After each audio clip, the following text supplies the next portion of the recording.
सबको नमस्कार। बस पहले मैं अपनी टीम को इंट्रोड्यूस कराना चाहूँगा। She is doctor Navdeep Kaur from the department of anaesthesia senior resident, doctor Abhichala from department of cardiac radiology, doctor Oyshika from department of obstetrics and gynaecology, and doctor Rishabh Jain department of radiology, and I am doctor Damandeep from department of cardiac radiology. वाकया ऐसा है कि कल शाम की बात है, हम लोग बेंगलोर से एक कॉन्फ्रेंस लगा के दिल्ली की तरफ वापस आ रहे थे विस्तारा की फ्लाइट से, जिसका कि शेड्यूल टेक ऑफ 9 बजे था बेंगलोर से। तो बोर्डिंग सब अनइवेंटफुल था, we all sat comfortably in the flight, और फ्लाइट के चढ़ते ही आधे घंटे पे एक डिस्ट्रेस कॉल आता है। तो अनाउंसमेंट की जाती है कि अगर कोई फ्लाइट पे कोई डॉक्टर्स ऑन बोर्ड हैं तो कृपया रिस्पॉन्ड करें। तो ये देखते हुए हमने इमीडिएटली रिस्पॉन्ड किया एंड वी आस्क्ड कि क्या सिचुएशन है। तो सिचुएशन का जायजा जब लिया गया तो एक छोटा बच्चा था 1.5 साल का, फीमेल चाइल्ड। तो she was lying unconscious and बच्चे की जो मदर थी she was crying and distress. तो हमने सबसे पहले सीन सेफ्टी को ध्यान रखते हुए and to keep the rest of the public calm, we took the mother and child both separately out of the plane towards the back side. तो जो प्लेन के पीछे आप देखेंगे थोड़ा सा पीछे की तरफ थोड़ा सा स्पेस होता है, इसको हम कर्टन भी लगा सकते हैं ताकि पब्लिक में पैनिक ना हो। तो we all first of all ensured scene safety. तो हम बच्चे को उसकी मदर को पीछे ले गए जहां हमने बच्चे को असेस किया। तो we were lucky to have the specialist in our team yesterday, luckily कि हमारे पास एक ट्रेन एनेस्थेसियोलॉजिस्ट और एक trained obstetric and gynaecologist and we are 3 from department of radiology. So we all were there and we assess the child. तो पहले हमने बच्चे के मेडिकल रिकॉर्ड पूछे, तो उसमें पाया गया कि बच्चा कंजेनिटल कॉम्प्लेक्स हार्ट डिजीज का पेशेंट था, जो अपने एक ओपन हार्ट सर्जरी करवा के आ रहा था बेंगलोर से, और they were supposed to go to Delhi. तो फ्लाइट के दौरान बच्चा बेहोश हुआ, मदर ने ऐसा बताया, और जब हमने बच्चे को देखा तो बच्चा पूरा नीला था। It was a blue child, इसको मेडिकल टर्म में हम साइनोटिक बच्चा बोलते हैं। He was completely cyanosed and he did not, he was not breathing, वो सांस नहीं ले रहा था, और उसकी कहीं भी धड़कन नहीं मिल रही थी और कोई पल्स नहीं थी। तो ये हमारे लिए एक बहुत बड़ा रेड फ्लैग है। तो इस सिचुएशन में पैनिक ना करते हुए तुरंत हम में से एक ने टीम लीडर की जिम्मेदारी संभाली, जो कि हमारी क्वालिफिकेशन के हिसाब से डॉक्टर नवदीप ने तुरंत इस अपॉर्चुनिटी को संभाला and she acted as team leader and हम सपोर्ट के लिए थे। तो she took the charge and जो हमारा प्रोटोकॉल है उसको पूरी तरह फॉलो करते हुए, जिसे हम ABC प्रोटोकॉल कहते हैं, एयरवे, ब्रीदिंग, सर्कुलेशन। तो सबसे पहले एयरवा, हवा का जो रास्ता है उसको सिक्योर करते हुए, अब सबसे बड़ी दिक्कत क्या है कि हम एक अस्पताल में नहीं हैं, हम एक प्लेन में हैं। हमें रिसोर्सेज की एक्सट्रीम शॉर्टेज है वहाँ पर, हमारे पास जो हम चाहेंगे वो नहीं है। तो जो भी चीज़ अवेलेबल है, क्योंकि अब ये बच्चे के लाइफ एट स्टेक है, अगर 5-10 मिनट्स में इंटरवेन ना किया जाए तो बच्चे के दिमाग को परमानेंट डैमेज होगा, जो कि फॉर लाइफ बच्चा या तो सर्वाइव ही नहीं करेगा, और सर्वाइव करेगा तो बहुत ही विकलांग स्थिति के रूप में सर्वाइव करेगा। तो उस समय तुरंत जो भी अवेलेबल रिसोर्सेज थे, जैसे कि जो एयरलाइन में ऑक्सीजन मास्क मिलता है, तो जो कि बहुत ही बेसिक सा प्लास्टिक मास्क होता है, तो उसको हमने कैलिब्रेट करके थोड़ा मोड़ के बच्चे के फेस पे लगाया, उसकी सील इंश्योर की एंड ऑक्सीजन देना शुरू किया। बट हमें लगा कि वो सफिशिएंट नहीं है, तो हमने फिर क्रू से और सपोर्ट मांगा, और मीनवाइल हमने बच्चे का चेस्ट कंप्रेशन स्टार्ट किया, जिसे CPR भी कहा जाता है। तो गाइडलाइंस के हिसाब से तुरंत एक डॉक्टर साहब, doctor Rishabh was on the side of CPR, इन्होंने CPR स्टार्ट किया एंड डॉक्टर नवदीप एयरवे पे पूरा सपोर्ट दे रहे थे। और मीनवाइल हमें अब ज़रूरी है कि बच्चे को एक कैनुला लगाना है। कैनुला यानी हमें उसको कोई मेडिसिन देने के लिए we need a entry point. We can not give her a tablet, we can not give her a syrup, हमें उसके खून में दवाई देना है। तो finding a cannula was a big challenge on the airplane, but luckily they had a first aid kit box which had some limited availability, but we made a good use of it, और हमें अपना desired size से cannula मिला, और वो उस collapse बच्चे में डॉक्टर नवदीप ने तुरंत से कैनुला लगा दिया। तो कैनुला से अब हमारे पास एक पोर्ट है और जिससे हम दवाई भी दे सकते हैं। तो then Dr. Vishal took the charge, he prepared the medicines, the team leader was giving instructions what to do and we were following it। तो मेडिसिन बच्चे को टाइम से दी गई, चेस्ट कंप्रेशंस चल रहे थे, और मास्क हम जो रूटीन मास्क होता है फ्लाइट में उससे दे रहे हैं। पर जब वी रियलाइज कि oxygen delivery was not very appropriate, so हमने उसको ऑन टेबल एक ब्लेड लेके कट किया जो मास्क आता है इसको कट किया और एक बड़े अडल्ट साइज मास्क लगा के उसमें उसको जोड़ा। तो it was a kind of a makeshift temporary arrangement, but it really improved the oxygen supply to the child. तो बच्चे को सफिशिएंट हवा मिलने लगी और ऐसा हम सपोर्ट करते रहे और थोड़ी देर में हमें लगा कि बच्चे का पल्स आ रहा है और बच्चे का कलर भी इम्प्रूव हो रहा है, चाइल्ड इज टर्निंग पिंक। तो that was a very good sign and one of us examined कि अब बच्चे का धड़कन है तो हम उसको सीपीआर छोड़ के ऑक्सीजन सपोर्ट पे रख सकते हैं और हमने उसको फ्लूइड भी लगा दिया। उस समय फ्लाइट को से तुरंत रिक्वेस्ट की गई कि दिल्ली का जो एक्सपेक्टेड समय है वो 2.5 घंटे है और 2.5 घंटे तक हम बच्चे को इस तरह नहीं रोक सकते, तो हमें अर्जेंट लैंड करना होगा नियरेस्ट जो भी पॉसिबल ऑप्शंस हैं। तो हमने एक्सप्लोर किया कि उन्होंने हमें बताया कि या तो नागपुर या फिर मुंबई, तो द नियरेस्ट वाज नागपुर। तो we all made a decision कि will keep the child on support till Nagpur और नागपुर में हम इसको स्टेबलाइज करके we want the child to be handed over to a trained pediatrician. So we told the crew members कि आप Nagpur airport को alert कीजिए कि वो एक पीडियाट्रिशियन पूरी एम्बुलेंस के साथ रेडी रहें, हम लैंड होंगे। और इन बिटवीन बच्चे को 2 बार फिर से इवेंट एंड कार्डियक अरेस्ट, हम उसकी पल्स फिर से खो गए थे। तो पर उस समय संतुलन मानसिक ना खोते हुए हमने प्रोटोकॉल्स जो हमारी गाइडलाइंस हैं उसको फॉलो करते हुए उसको शॉक दिया, जिसको AED कहते हैं, automatic accelerator defibrillator. So AED device was also available on the plane luckily, and this all is happening in the air above the clouds. तो शॉक। मैम जो ये डॉक्टरों ने जो हवा में बच्चे की जान बचाई है उसके बारे में बताइए, क्या बताएं? तो जैसे कि आप सब ने अभी सुना कि एक बच्चा था जिसकी हार्ट का ऑपरेशन हुआ था, जो बैंगलोर से दिल्ली फ़्लाइट में था। फ़्लाइट में ही उसको सांस लेने में दिक्कत आई। माँ बाप ने देखा कि बच्चा नीला पड़ रहा है तो उन्होंने डिस्ट्रेस कॉल एयर होस्टेस को बताया। उन्होंने फिर अनाउंस करा कि कोई डॉक्टर है अगर तो वो कुछ मदद कर सके। तो एक किस्मत की बात है कि 5 रेजिडेंट डॉक्टर एम्स से कोई कॉन्फ्रेंस लगाकर बैंगलोर से दिल्ली उसी फ़्लाइट में आ रहे थे। तो उन्होंने जो बेसिक लाइफ सपोर्ट होता है, उसकी सांस आए, उसके कैनुला से उसको दवाई देना और ये सब उसको स्टेबलाइज करा बच्चे को। जब तक कि फ़्लाइट जो डाइवर्ट कर दी गई थी नागपुर, वहाँ पर ट्रेंड पीडियाट्रिशियन नहीं मिलता, तब तक उसकी जान बचाए रखना, उसकी सांसें चलती रहें, ये सब उन्होंने किया। मैम डॉक्टरों ने ये बताया कि एरोप्लेन में क्रूज मेंबर को भी ज़रूरत है आजकल हाईटेक होने के मेडिकली, बिकॉज कई हादसे एरोप्लेन में होते हैं, एयरपोर्ट पे होते हैं। एज ए डॉक्टर आप क्या सजेस्ट करते हैं? जी, इनफैक्ट हर नागरिक का एक बेसिक लाइफ स्किल्स हम कहते हैं ना, जैसे हर किसी को स्विमिंग आनी चाहिए, खाना पकाना आना चाहिए, उस तरह से मुझे लगता है कि बेसिक लाइफ सपोर्ट भी हर किसी को आना चाहिए। इनफैक्ट आप बाहर के देश देखें तो ये बेसिक लाइफ सपोर्ट आम नागरिक सीखते हैं कोर्स में एनरोल करके। इतना कोई मुश्किल नहीं है, इतना कोई एडवांस्ड मेडिकल नॉलेज नहीं चाहिए। एंड ऐसे विपत्ति के समय में हर वक्त, जैसे कि सब कह रहे थे बार बार, डॉक्टर ऑन बोर्ड हो, ऐसा ज़रूरी नहीं है। तो ये एंड वो डॉक्टर बेसिक लाइफ सपोर्ट आपको दे पाए, ट्रेंड वाले नहीं हो, ऐसा भी हो सकता है। ठीक है, तो सबको एक बेसिक लाइफ सपोर्ट हर इंसान को आना चाहिए कि कम से कम जब तक आपको ट्रेन स्पेशलिस्ट ना मिले, हर चीज़ का अपना स्पेशलिस्ट होता है, तब तक जब तक हो सके उसकी सांसें चलती रहे, बेसिक जो फंक्शन है बॉडी के वो मेंटेन हो सके। तो इसके लिए हर क्रू को तो आना ही चाहिए, इनफैक्ट हर नागरिक को आना चाहिए। इस घटना में ये क्या माना जाए कि ये अगर 5 डॉक्टर वहाँ नहीं होते तो बेबी का बचना मुश्किल? जी ज़रूर, क्योंकि जैसे कि आपने देखा कि बच्चा नीला था जब इन्होंने एग्जामिन करा, मतलब उसको ऑक्सीजन नहीं पहुंच रही थी। ऐसे में डाइवर्ट करने का प्रोसेस आपने देखा अराउंड 45 मिनट 1 घंटा था। उसमें अगर ऑक्सीजन दिमाग तक नहीं पहुंचती तो चाहे जान बच भी जाती, वो जो होता है ना वेजिटेबल हो जाता है इंसान एक तरह से, कि सांसें चल रही हैं पर कुछ सोचने समझने की क्षमता नहीं है, ब्रेन डैमेज इतना हो गया है, वैसा हो जाता है in the best case scenario. Worst case तो कुछ जान ही नहीं बचती। अभी बेबी की कंडीशन कैसी है? अगर आप अभी बच्चा स्टेबल है, अभी भी अस्पताल में है, उसको स्पेशलिस्ट डॉक्टर, पीडियाट्रिशियंस, कार्डियोलॉजिस्ट देख रहे हैं। अभी जहाँ तक हमारी खबर है स्टेबल है। क्या ऑक्सीजन कैसे बच्चे को दी गई, थोड़ा बताइए। ऑक्सीजन एक अडल्ट मास्क था ऑन बोर्ड ऑन फ्लाइट, उसमें ट्यूबिंग सिलेंडर से कलेक्ट करके दी गई। जैसे कि उन्होंने बताया आपको कि वो मास्क बच्चे के साइज़ का नहीं था, एंड 1.5 साल का बच्चे का चेहरा तो बहुत छोटा होता है, मास्क ही उतना होता है।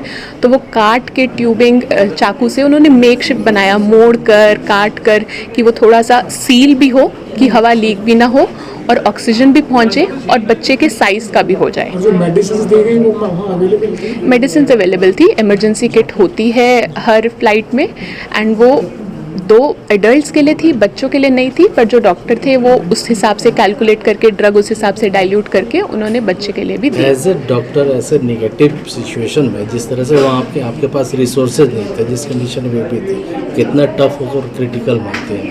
आई थिंक एक बेसिक रिफ्लेक्स किक इन हो जाता है जब ऐसा होता है। वो सिचुएशन ऐसी होती है कि आप ये नहीं सोचते कि ये नहीं है वो नहीं है, आपके दिमाग में बस एक ही गोल होता है कि बच्चे की जान बचानी है, एंड जो है उसमें क्या कर सकते हो।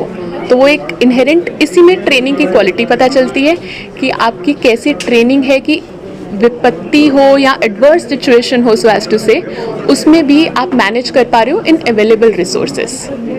ठीक है। कुछ दिन पहले एक पायलट का हार्ट अटैक से नागपुर एयरपोर्ट जो क्रू था उन्होंने काफ़ी बहुत अच्छे तरीके से हैंडल किया। हमने जैसे जैसे जो असिस्टेंस मांगी उन्होंने हमें दी। बस यही है कि हमेशा ज़रूरी नहीं है कि कोई हो, तो उस क्रू में हमेशा अगर एक इंसान हो जो बेसिक चेस्ट कंप्रेशंस देना, जो कि एक ले इंसान भी दे सकता है, जो एक डॉक्टर के होने की ज़रूरत नहीं है, जो कि बाहरी कंट्रीज़ में कोर्सेज होते हैं, सिखाए भी जाते हैं टू ले people, paramedics, not just medical people. एकदम बेसिक चीज़, क्योंकि हमने भी बेसिक चीज़ ही की, क्योंकि हमारे पास और सामान था ही नहीं। वी हैड डॉक्टर नवदीप, इसलिए हम एड्रेनलिन शायद एक्स्ट्रा दे पाए, वरना हमने भी उतना ही किया जितना एक इंसान जिसको बेसिक ट्रेनिंग हो वो करता। तो this is something that is a suggestion can be added in the curriculum, otherwise the staff handled it very well. And जहाँ पे हमने जो मदद मांगी, हमने प्लेन डाइवर्ट कराने बोला, उन्होंने इमीडिएट हाँ आप बताइए कहाँ पे कैसे करना है, they really helped us. But this is something that for the future can be helpful. Doctor, हम जो पिक्चर देख रहे हैं, हाँ, तो ऐसी स्थिति में जो सिचुएशन थी और जब आप CPR देते तो आप प्रेशर देते हैं, तो मुझे लग रहा है वो ऑपरेशन तुरंत ही हुआ होगा, और ऐसे में CPR देना is not difficult. The child was operated 21 days back. किस दिन हो चुके थे एक्चुअली को, and we made sure that we are not causing any damage or any insult to the area. जहाँ पे कट था उस तरफ को कुछ नहीं किया गया था। CPR बहुत ही तरीके से ध्यान से दिया गया। Actually, CPR was critical. CPR ऐसी चीज़ है, ये क्रिटिकल चीज़ है कि बाकी चीज़ें बाद में देखी जाएगी, पहले इंसान जिंदा तो बचे कि बाकी चीज़ें देखें। सर्कुलेशन मेंटेन सर्कुलेशन मतलब वो जो हम चेस्ट देना बहुत ज़रूरी है। जो हम चेस्ट कंप्रेशन दे रहे थे, मतलब उसका हार्ट नहीं बीट कर रहा, हम जो कंप्रेशन दे रहे हैं उसी से जितना खून जा रहा है, तो बाकी चीज़ें बाद में, पहले बचे तो बच्चा। That sternal scar or sternal incision, we had to give more focus to resuscitate the baby.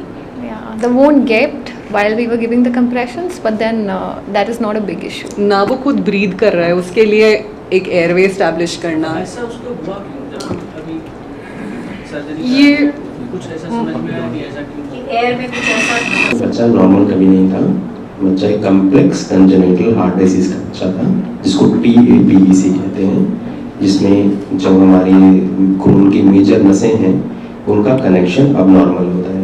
ठीक है, तो बच्चा जन्म से ही अब नॉर्मल था, उसको जो कंजेनिटल हार्ट डिजीज शुरू से थी, उसका ट्रीटमेंट का सर्जरी हुआ। तो अब इस केसेस में, क्योंकि पोस्ट ऑपरेटिव केसेस में ऐसा होना कॉमन है, हो सकता है। हाँ, यहाँ पे मेन चीज़ थी कि ये जो हादसा हुआ ये ऊबर हुआ एक चलती फ्लाइट में, और उसको हमने लिमिटेड रिसोर्सेज से उसको टेक ओवर किया, बच्चे को स्टेबलाइज करके एक स्पेशलाइज सेंटर में उसको पहुँचा। अगर आप लोगों का फ्लाइट लेट हुआ, कब तक घर पहुँचे? Yeah, 3 घंटे, 3:30. Around 3 hours. we landed at 3 AM. 3 a.m. 2 o'clock. Female Female child. It is child. a female child. 1.5 PM female child. You were expressing that he means ji you were expressing that was a mistake. It was a That was- female Yeah, child. she was a female child. female It is a child. female child. हाँ। बच्ची थी 1.5 साल की, parents साथ travel कर रहे थे उसके। All the emergency drugs drugs were were there. available. जो आपने कैनुला में दिया, हाँ हाँ। According to the pediatric advanced life support, adrenaline was given. So it was available, it was properly diluted in the required dose, and it was administered. We asked the weight of the child from the mother, so she told 6 kg, so accordingly we gave the boluses. Actually ये बहुत ही lucky situation थी कि not just एक doctor 5 थे and specially we had one anaesthetist on board जो कि जिनका काम ही आईसीयू में काम करना है। पर ऐसा भी हो सकता है सिचुएशन जब कोई भी ना हो एंड बेसिक लाइफ सपोर्ट की ट्रेनिंग एटलीस्ट सारे एयरपोर्ट स्टाफ को होनी चाहिए because there won't always be a doctor on board. In fact, we were discussing this yesterday while we were coming back. Adult के साथ डील करना और बच्चे के साथ डील करना, especially suboptimal, मतलब the plane did very well, they had most things, but वो एक adult के हिसाब से थी most चीज़ें। में जो डॉक्टर दमनदीप बोल रहे हैं कि हम वहाँ पे ना ब्लेड है ना कुछ है, एक कटर से हम ऑक्सीजन ट्यूबिंग को ऐसे काट रहे हैं कि वो फिट हो जाए उसके मास्क के अंदर। तो उस तरीके से थोड़ा suboptimal था डेफिनेटली। हम 5 में से हमें ऐसा लग रहा था कि थैंक गॉड सब थे, नहीं होते तो एक के लिए भी अकेले करना it was a little nerve ranking. जो बोले वो माइक उधर करवा दो, क्या फायदा होगा? स्टेबल है, अभी भी इंट्यूबेटेड है, वेंटिलेटर पे है पर स्टेबल है, नागपुर में ही है अभी। So we spoke to the doctor जहाँ बच्चा भी एडमिटेड है, तो बच्चा अभी भी इंट्यूबेटेड है, उसके वाइटल्स कंटिन्यूस इम्प्रूविंग ट्रेंड पे हैं। वो उसको वीन ऑफ करेंगे जो उनकी प्रतिक्रिया होती है कि बच्चे को एक प्लानिंग वे में वेंटिलेटर से बाहर लाया जाता है और उसके बाद ही अब वो पूरा स्टेबल है। हमने उसको स्टेबल सिचुएशन में हैंड किया था, अभी बच्चा पूरा स्टेबल। सर इसमें आपने जिक्र किया साइनोप्टिक डिसीज का कि बच्चा जो है उसकी बॉडी जो नीली पड़ गई थी और पल्स भी जा रही थी, तो सर ये साइनोप्टिक जैसे आप बता रहे थे बाय बर्थ डिसऑर्डर हार्ट की डिसीज है, तो उसमें किस टाइप की कॉम्प्लिकेशन रहती है आफ्टर सर्जरी भी कि ऐसा हो सकता है? देखिए जो कॉम्प्लिकेशन है, कॉम्प्लिकेशन हर सर्जरी के साथ रहती है। ये जो बच्चा था इन पर्टिकुलर हाई रिस्क केस था।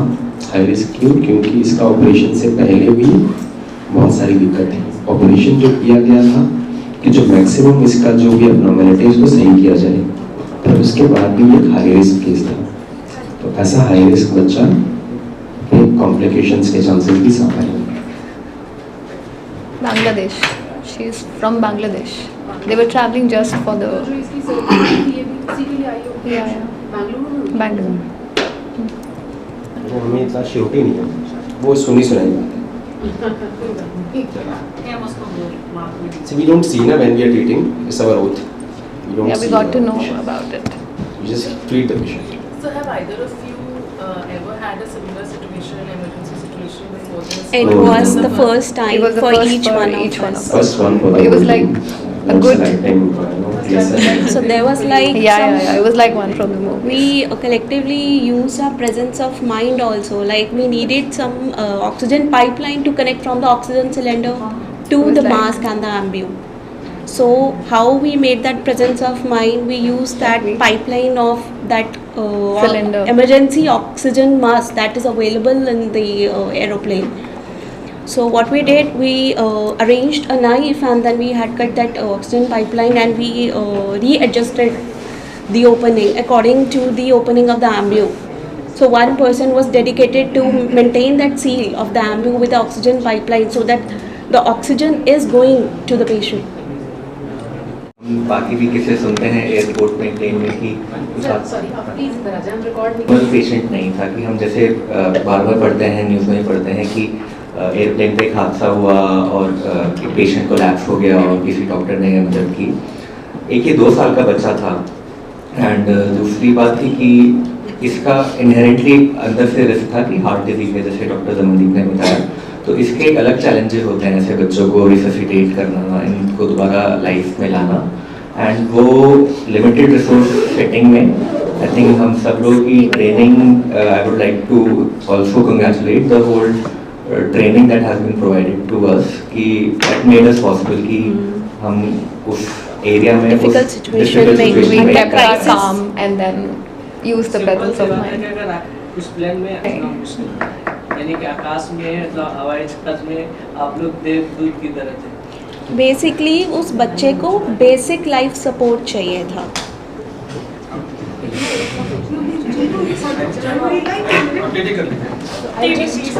Flight in which a 2-year-old kid developed a medical emergency, and these guys beautifully stepped up and helped provide basic life support, and the flight was then diverted. And I think they'll be the best people to answer your questions. From the beginning, if they can tell us what happened and when did this Hindi में ठीक है ma'am, मेरी permission I like to speak. आप please उस पे shift हो जाएंगे, all the mics are there. Mic को शिफ्ट कर लिया। या फिर माइक